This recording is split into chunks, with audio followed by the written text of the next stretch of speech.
the song, never gonna do the same for you. What's up, guys? It's Donna here. And Holly. And you're listening to Teaser Talk. On switch, turn the song, never gonna do the same. You hit the on switch, turn the song, never gonna do the same for you. With these power lights.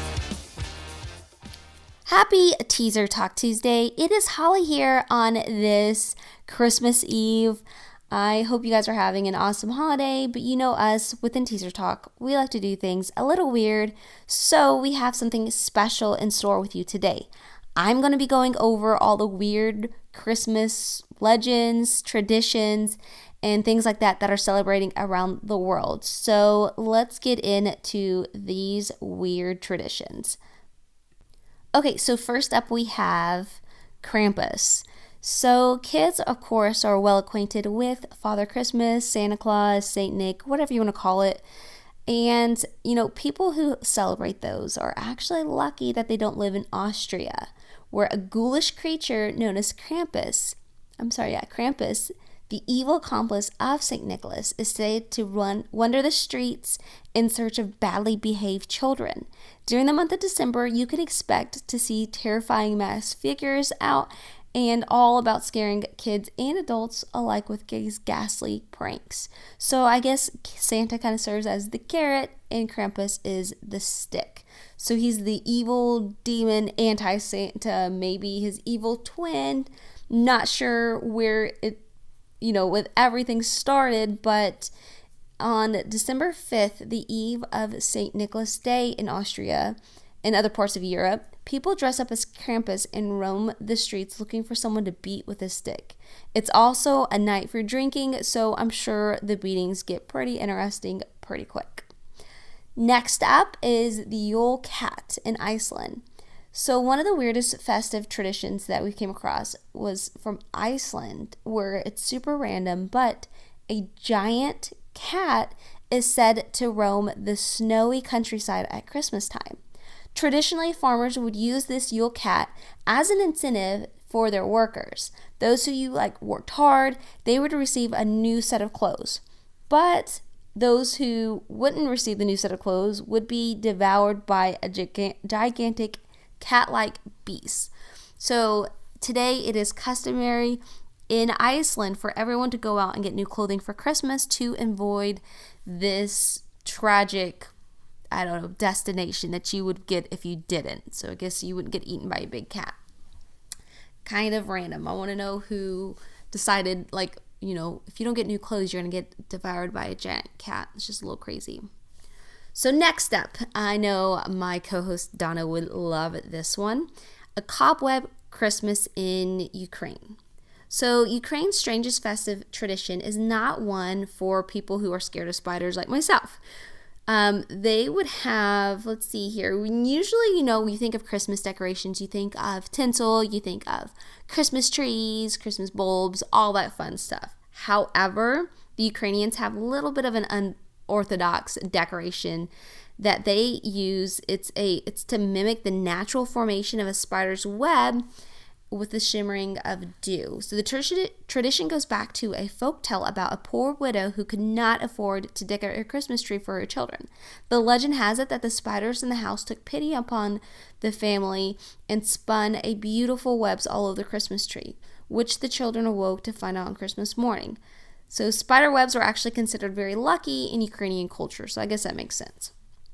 Not kind of super bizarre, but kind of bizarre if you think about whenever, within us in the United States, cobwebs isn't the first thing you think about when it comes to Christmas decorations. However, this year I did go out and do a Jack Skellington Christmas, so might go well with mine. Next up is the pickle in the tree, which is in Germany. So the Christmas tree tradition embraced around the world today is believed to be started in Germany back in the 16th century. It comes with no surprise that that our German cousins have funny customs relating to festive trees.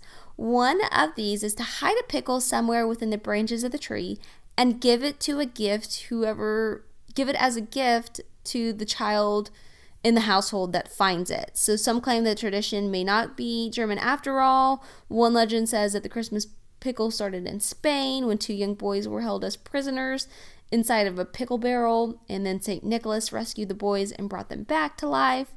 Either way, pickle on the tree is definitely, I think it's something I could get behind because I like pickles and I'm all about like games. Sounds like something fun.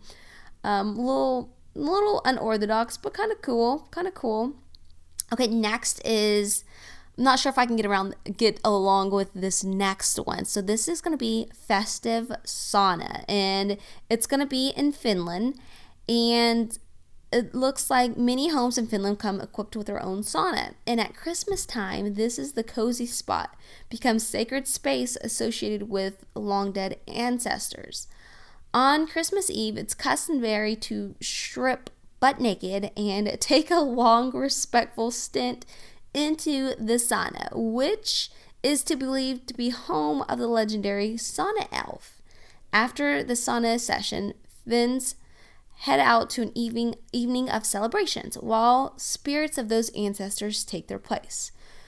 Don't know about you, but that would be a super awkward Christmas family gathering with everyone just sitting around butt naked in a sauna. Kind of almost reminds me of like Day of the Dead, but a lot more awkward. Next is going to be Befana the Witch, which is going to be in Italy. So let's forget Santa Claus and December 25th, when in Italy, the action that takes place on the eve of January 5th.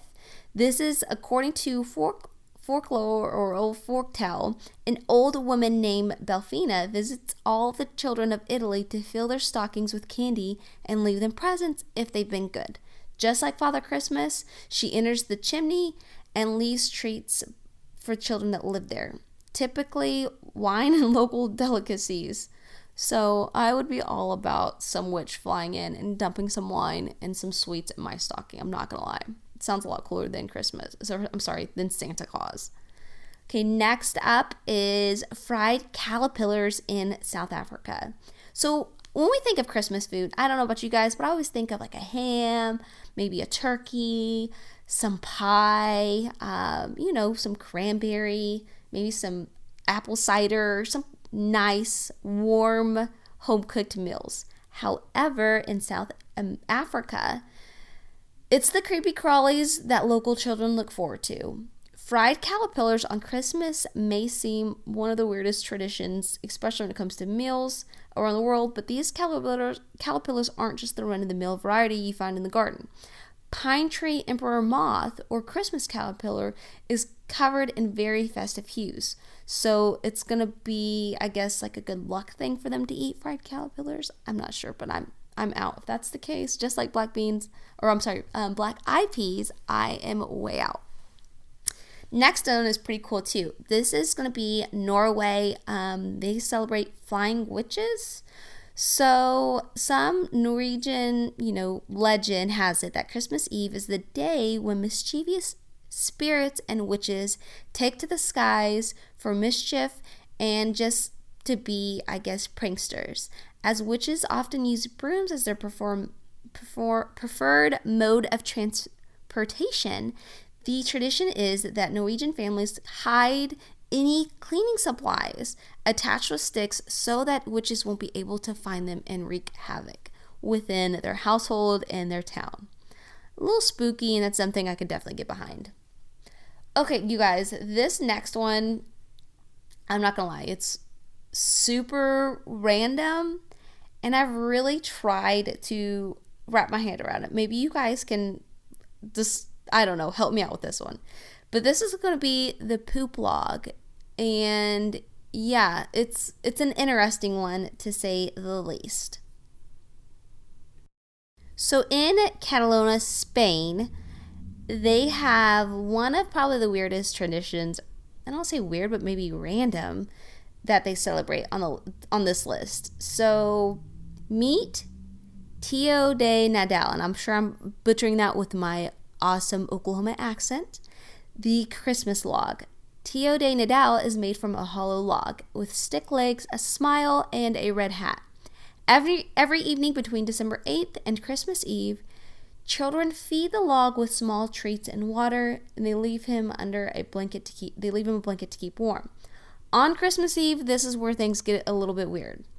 Children are tasked with beating the log with sticks while singing a traditional song, which include amazing lyrics such as poop log, poop nuggets, hazelnuts, and motto cheese. If you don't poop well, I'll hit you with a stick, poop log. After the poop log is properly beating and serenaded, the log magically poops out presents and candy, where he is then considered useless and thrown in the fire for warmth. Little bit crazy. Not sure who really thought about, like, let's just beat a log and call it a poop log and then tell it needs to poop out presents. And I'm not sure what kind of presents I'd want to get. All right, so this is going to be another tradition there in Spain, and it's going to be a Christmas statue found in nativity scenes that you will not see here in the United States. It's going to be in Spain, Italy, and Portugal. The scenes depict an entire town of Bethlehem.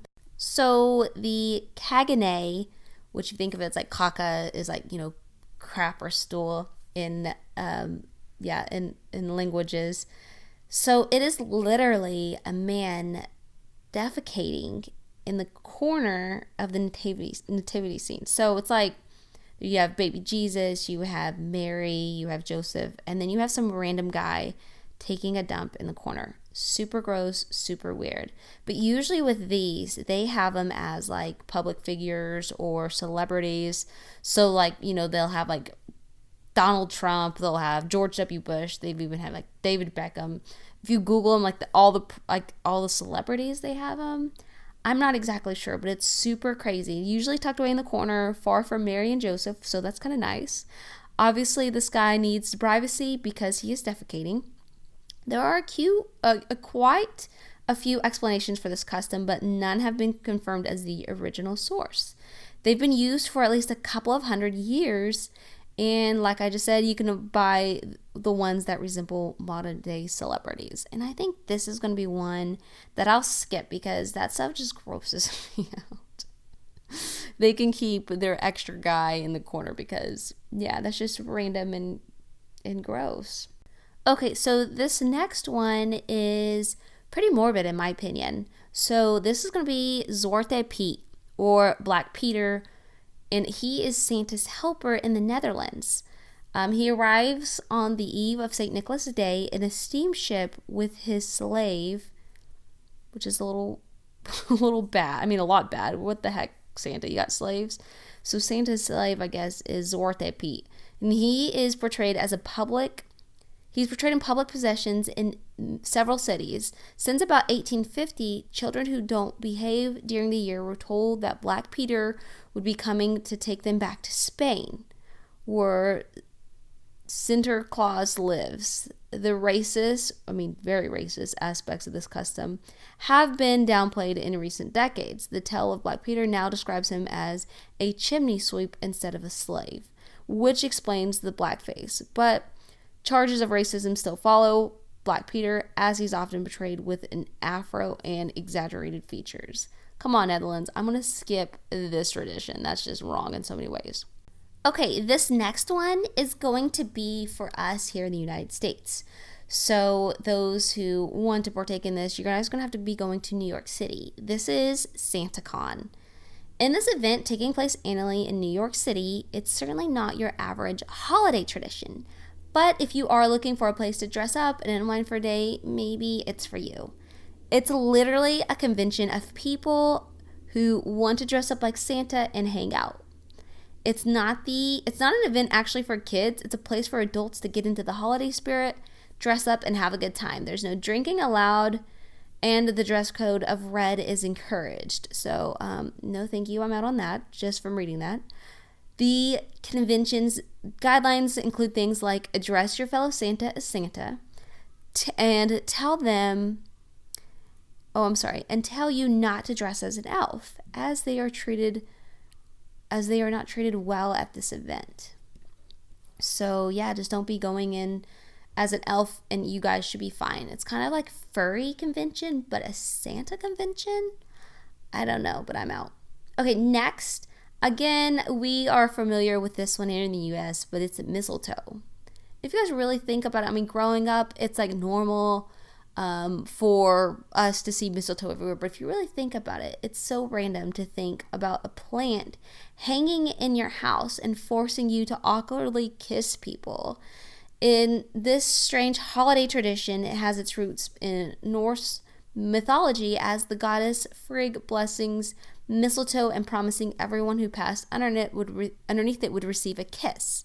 It's believed to be bad luck if you refuse a kiss under mistletoe. So if you decide to hang in some in your home, you could be setting yourself for a smooch rather than a decoration that you have set up for Christmas. So just go ahead and avoid those awkward kisses from your drunk uncle and and just hold off on decorating with mistletoe.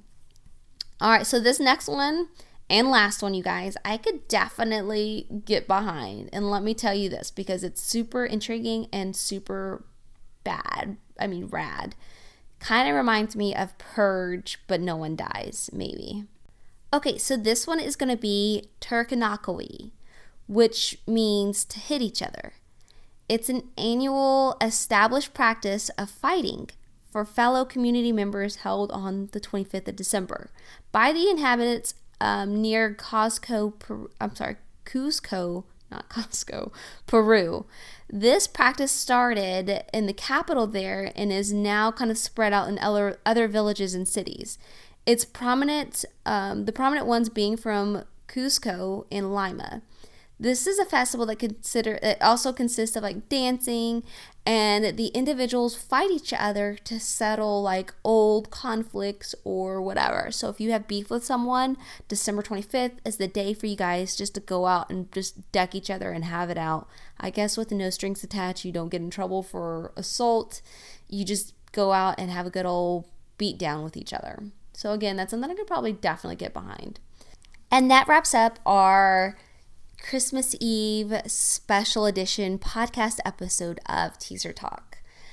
From us at Teaser Talk, whether you guys are out beating a poop log, kissing random sloppies under the mistletoe, decking it out with those who you hate, however you celebrate your holiday, we hope you guys have a great one and Merry Christmas. We'll catch you guys next week on Teaser Talk.